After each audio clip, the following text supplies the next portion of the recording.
తెలంగాణ రాష్ట్ర ప్రభుత్వం తరఫున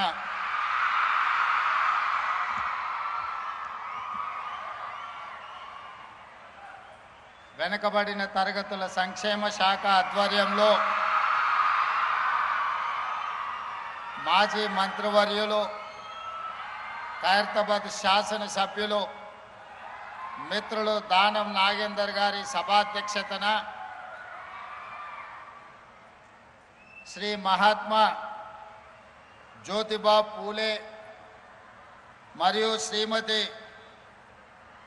సావిత్రిబాయి పూలే దంపతుల యొక్క విగ్రహావిష్కరణ కార్యక్రమానికి నాతో పాటు ఉప ముఖ్యమంత్రి వర్యులు మిత్రులు పట్టి విక్రమార్క గారిని, పిసిసి అధ్యక్షులు మిత్రులు శాసనమండలి సభ్యులు మహేష్ కుమార్ గౌడ్ గారిని,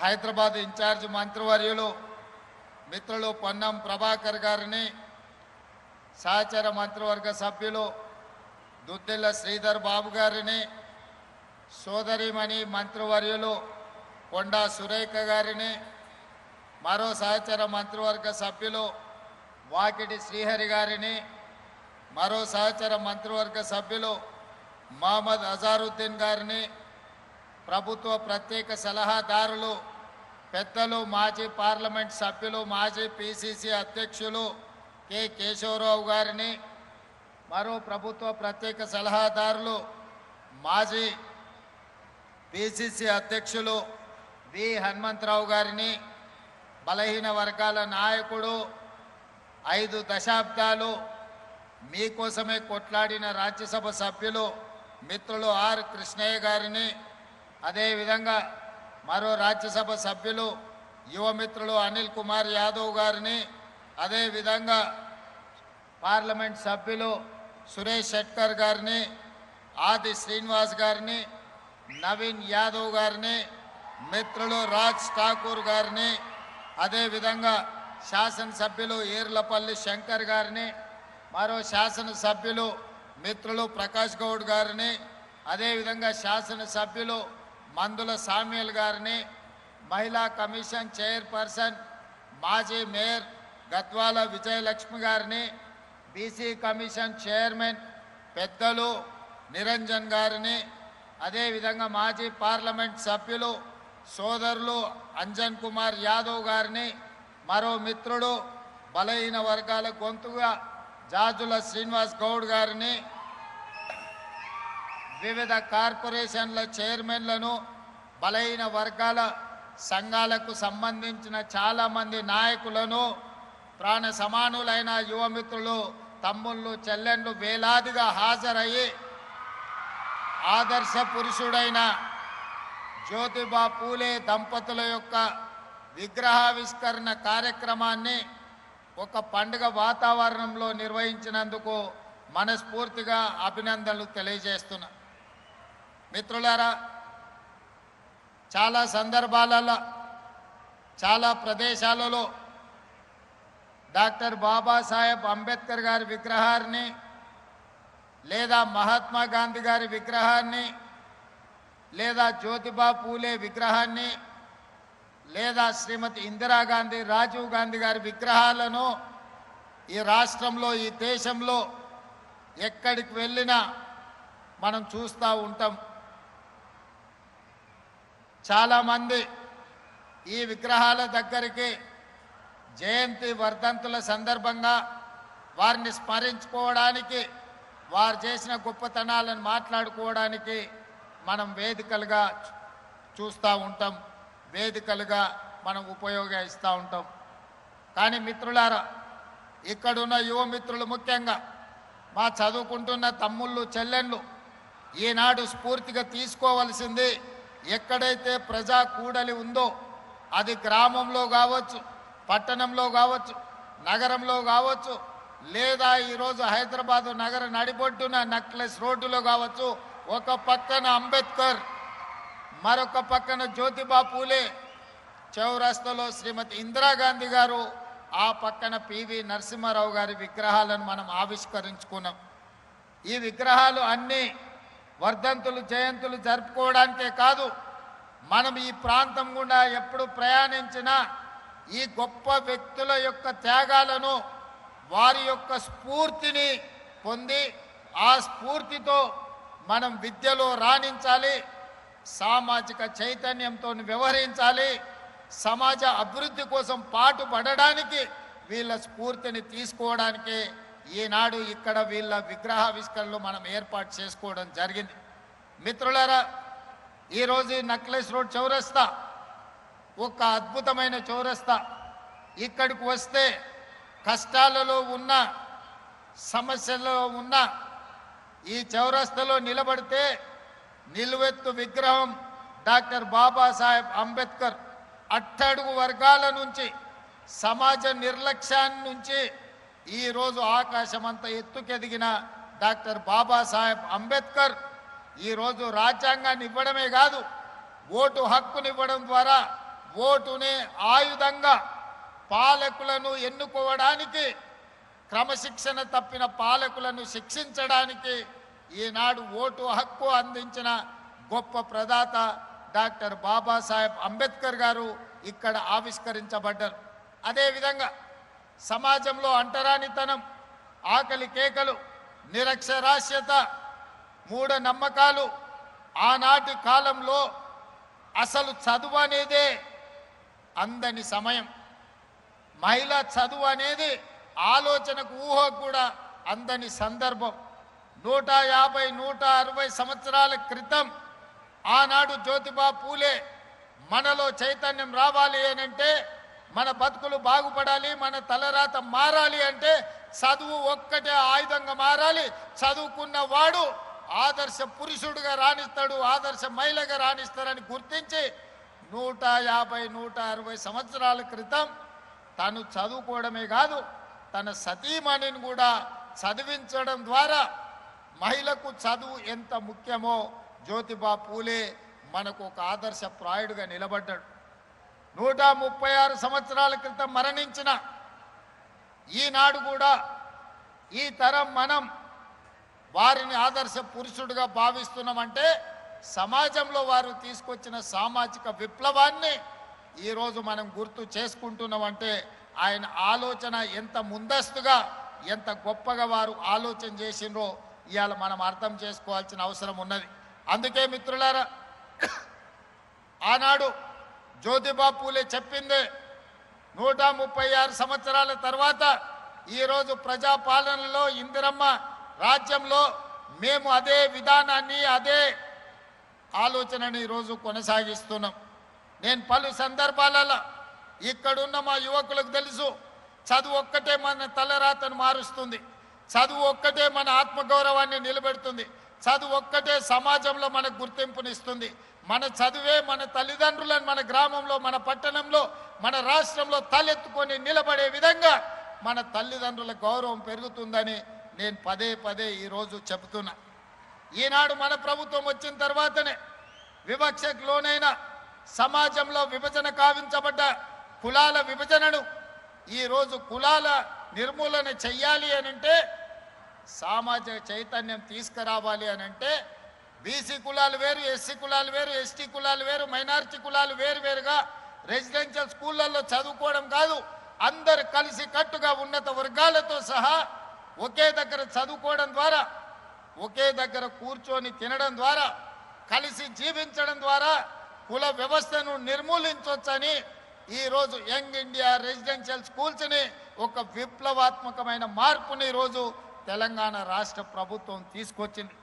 ఇదే కాదు, ఈరోజు చదువు ఒక్కటే మన జీవితాలలో వెలుగు నింపుతుందని నర్సరీ నుంచి 12th క్లాస్ వరకు ఈరోజు సమూలంగా విద్యా వ్యవస్థను ప్రక్షాళన చేసి, నర్సరీ నుంచి బ్రేక్ఫాస్ట్, లంచ్, ఈవినింగ్ స్నాక్స్తో సహా కాస్మెటిక్ ఛార్జెస్, డైట్ ఛార్జెస్ పెంచడమే కాకుండా నాణ్యమైన విద్యను ఈరోజు ప్రభుత్వ పాఠశాలల్లో, కళాశాలల్లో ఇవాళ అందించాలని ఈరోజు మనం ప్రయత్నం చేస్తున్నాం. పెద్దలు ఆర్ కృష్ణయ్య గారు చెప్పారు ఫీజు రియంబర్స్మెంట్ గురించి.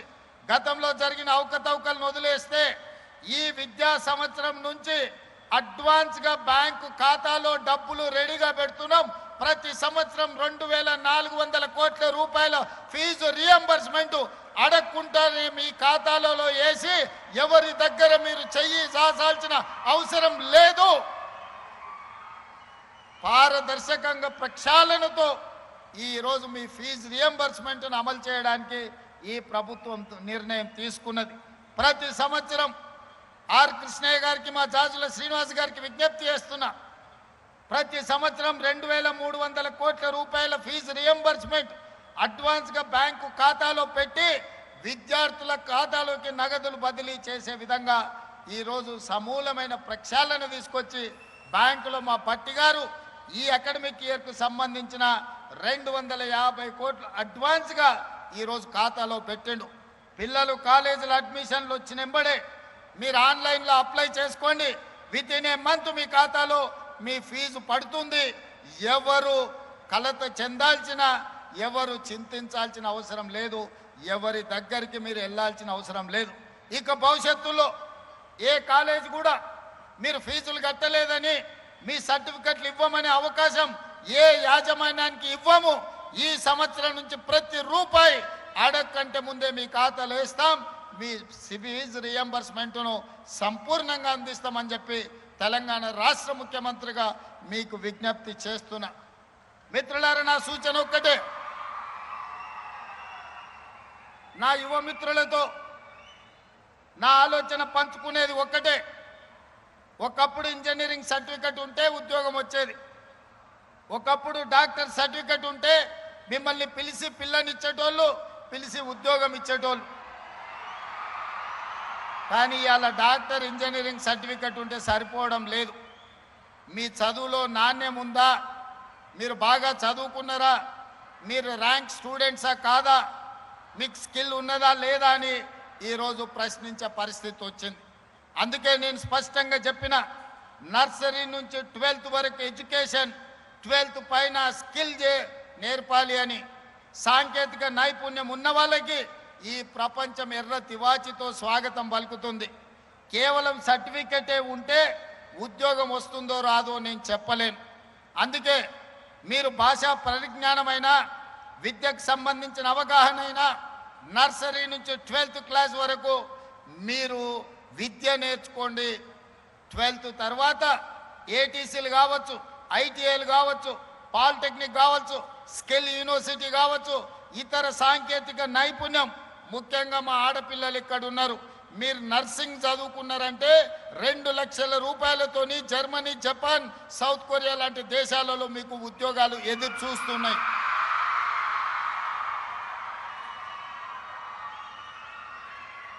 డాక్టర్లు, లాయర్లు, ఇంజనీర్లతో పాటు సాంకేతిక నైపుణ్యాన్ని నేర్చుకోండి. ఐఏఎస్లు, ఐపీఎస్లతో పాటు సాంకేతిక నైపుణ్యం నేర్చుకోండి. ఈరోజు మన ప్రభుత్వం సాంకేతిక నైపుణ్యం కోసం సంపూర్ణమైన అవగాహనతో ముందుకు వెళ్తున్నది. ఒకప్పుడు ఇంజనీరింగ్ చదువుకుంటే, ముఖ్యంగా కంప్యూటర్ సైన్స్ చదువుకుంటే మీకు అమెరికాలో ఉద్యోగం వచ్చేది. అమెరికా వెళ్తాడు, ఐటీ ఉద్యోగం వస్తుంది, డాలర్లు మాకు పంపిస్తారు, మా జీవితాలలో మార్పు వస్తుందని తల్లిదండ్రులు ఆశించరు. కానీ ఇవాళ ఆనాడు ఉద్యోగాలు వచ్చిన ఐటీ నిపుణులు కూడా ఉద్యోగాలు పోయి ఈరోజు వెనక్కి మళ్ళీ ఇంటికి వచ్చే పరిస్థితి వచ్చింది. ప్రధానంగా సాంకేతిక విప్లవం వచ్చింది.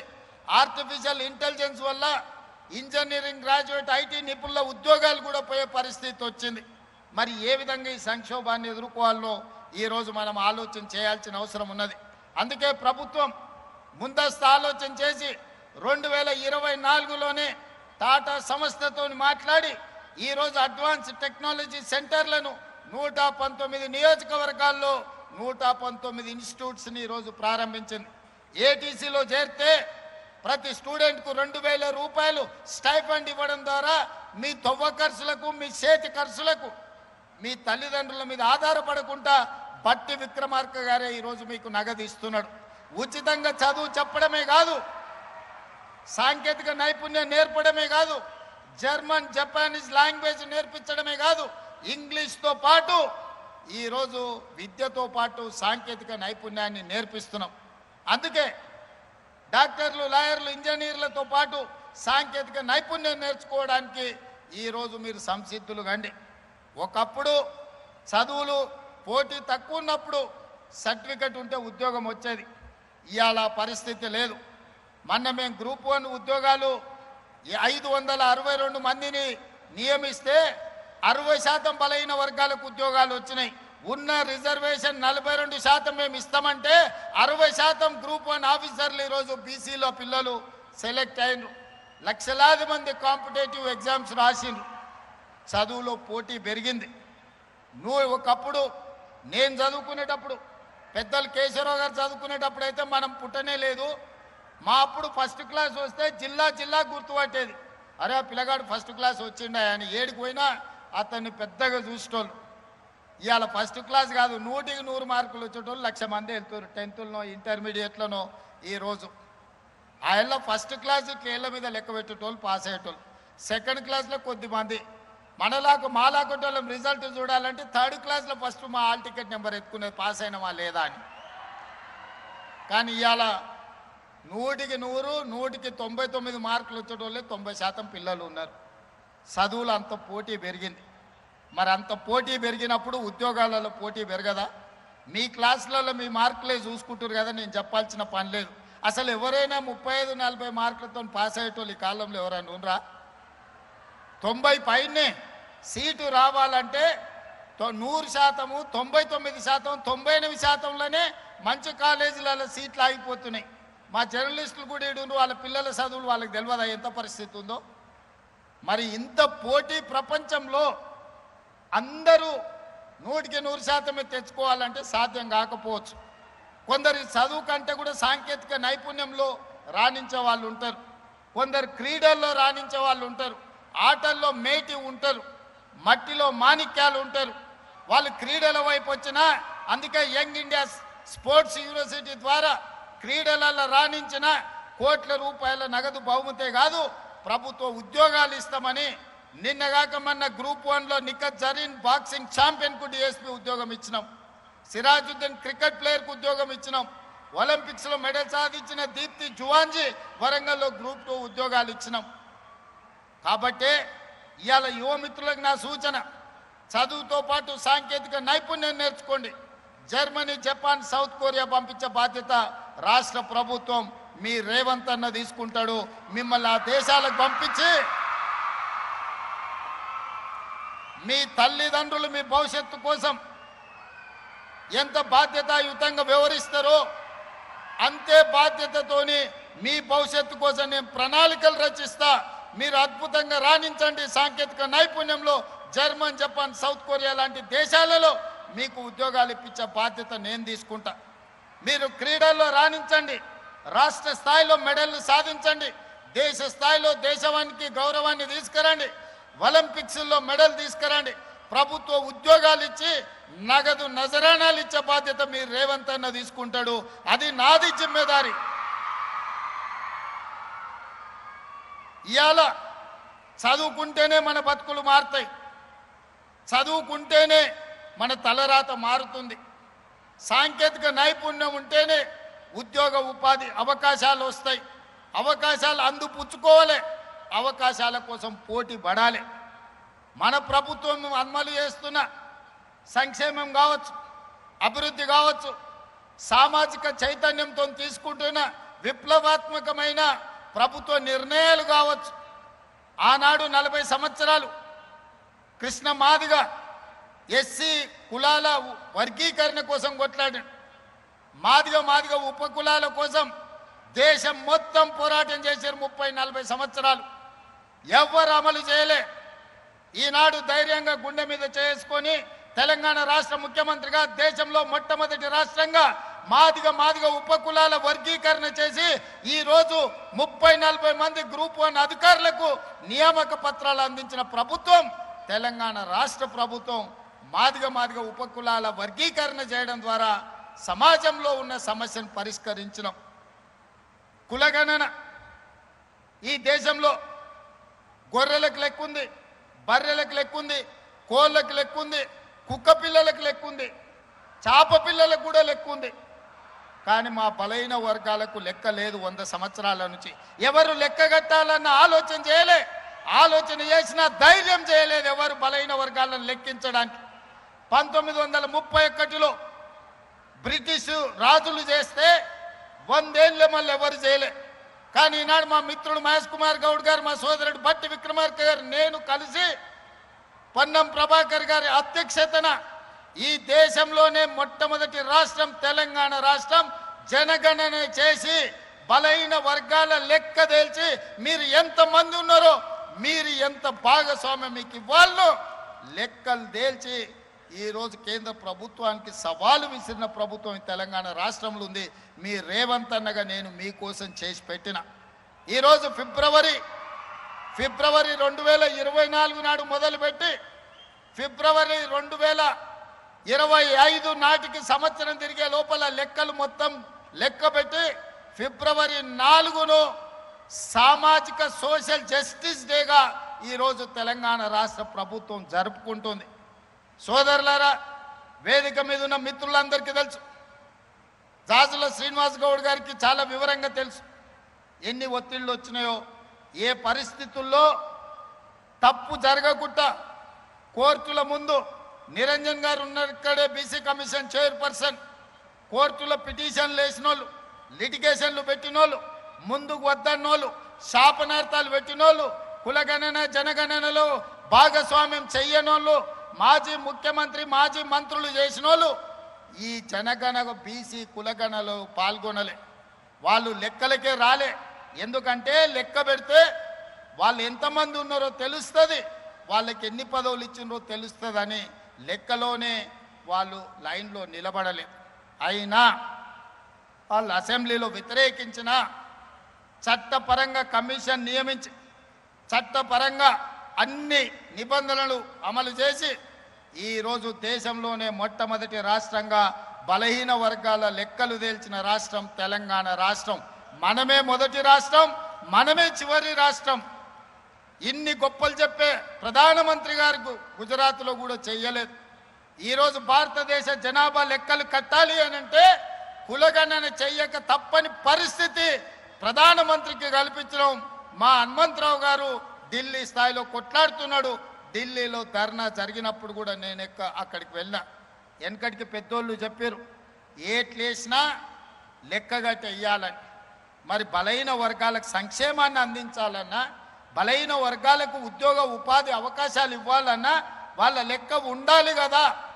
ఆ లెక్కను జిమ్మెదారితో మన ప్రభుత్వం చేసింది, మీకోసం చేసింది, మీ భవిష్యత్తు కోసం చేసింది. భవిష్యత్ తరాల యొక్క అభ్యున్నతే మా ఆలోచన. ఇవాళ సామాజిక చైతన్యానికి అవసరమైన ప్రతి నిర్ణయాన్ని ఎస్సీ వర్గీకరణ కావచ్చు, బీసీ కులగణన కావచ్చు, ఈ రకంగా ప్రతి సమస్యను ఒకటొకటిగా పరిష్కరించుకుంటూ పోతున్నాం. మిత్రులారా, ఆనాడు ప్రభుత్వం మీరు చూసి ఉండొచ్చు. ఆనాటి ప్రభుత్వం నినాదం ఏంది? బర్రెలు గొర్రెలు పెంచుకోండి, చేపలు పట్టుకోండి, చెప్పులు గుట్టుకోండి అని చెప్పి బలహీన వర్గాలను దళితులకు కులవృత్తి చేసుకోండి అని చెప్పింది. ఆనాడు ప్రభుత్వం పెద్ద పెద్ద ప్రకటనలు ఇచ్చింది. మా మిత్రుడు శ్రీహరి ఉన్నాడు, చేపలు పట్టుకోండి అని ముదిరాజులకు మా బెస్త సోదరులకు చెప్పారు. గొర్రెలు బర్రెలు పెంచుకోండి అని మా యాదవ్ సోదరులకు చెప్పిండ్రు. మా సోదరులు మా దళిత సోదరులకు చెప్పులు కుట్టుకోమని చెప్పిండు. ఎందుకయ్యా అంటే మీరు గొర్రెలు బర్రెలు పెంచుకొని, మీరు చేపలు పట్టుకొని, మీరు చెప్పులు కుట్టుకుంటుంటే వాళ్ళ పిల్లలు మాత్రం రాజ్యాలు ఏలాలని వాళ్ళ ఆలోచన.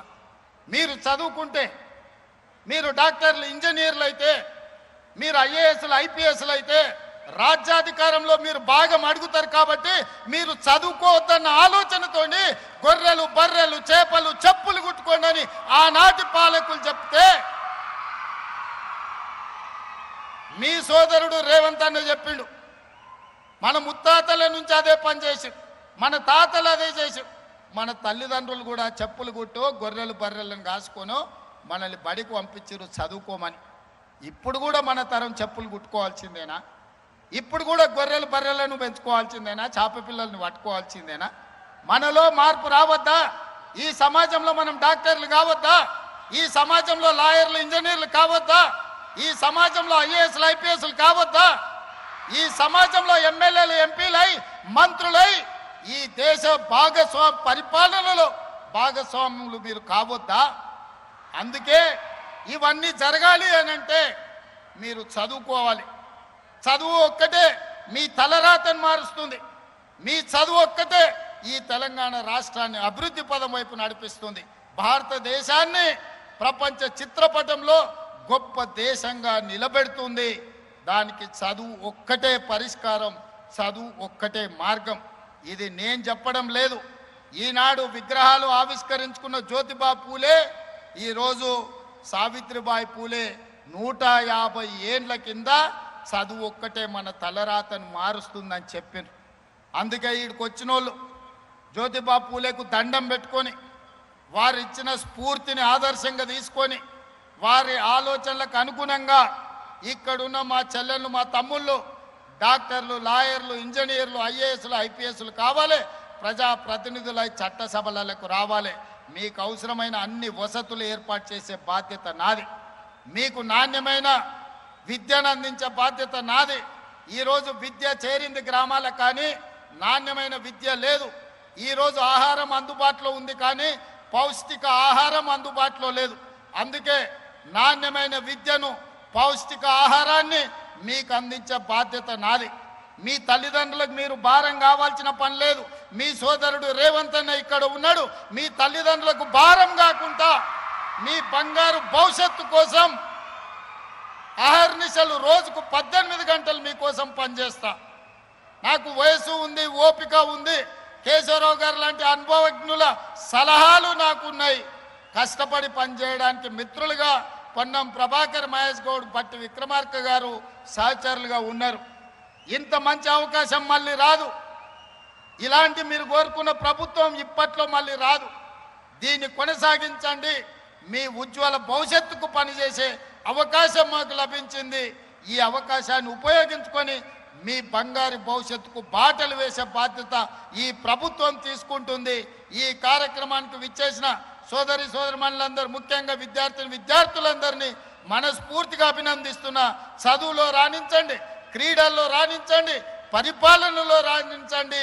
ఒక పారదర్శకమైన ప్రభుత్వాన్ని నడిపించడానికి సహకరించాల్సిందిగా కోరుకుంటూ మీ అందరి దగ్గర సెలవు తీసుకుంటున్న. ధన్యవాదాలు మిత్రులారా.